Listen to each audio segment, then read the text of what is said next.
մի քշի։ Առաջի Տիմոթեոս 5:8 Բայց եթե մեկը իրեններին եւ մանավանդ ընտանիքին, խնդրում եմ ասեք մանավանդ, այո, մանավանդ իր ընտանիքի համար խնամ չտանի, նա հավատքից ուրացած է,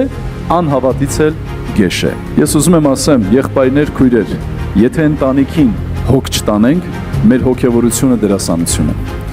Եթե ես լավ խմբակում քարոզեցի ծառայեցի, բայց գնացի ընտանիքիս մեջ հոտած դեմքով ու արդեն հոգնած սրտով ու կնոջս հետ էլ հավես չունեմ խոսելու, ես մեղք եմ գործում։ Հետարքիր է եղբայր, բոլոր քույրիկների հետ լավ հաղորդակցում ես, տուն ես հասնում, էլ կնոջ հավեսը չունես։ Ապաշխարել է պետք։ Ապաշխարել է պետք։ Քույրիկ, լավ ես խոսում բոլոր եղբայրների հետ, բայց երբ որ հասնում ես քո տուն, քո ամուսնու հետ խոսելու բան չունես, սպառվեցիր։ Քո լավագույն որակները քո տանը։ Քո լավագույն որակները քո տանը, այս սիրտ ունեցի, ընտանիք կազմի, իսկ եթե կազմել ես, մի քշի ընտանիքը։ Մի բորբորա, ձեռդ էլ սեղանի խփի, այնպես ապրի, որ քո որդիները ամաչեն, քո մոտ սխալներ գործեն։ Մի քշի, այլ առաջնորդի։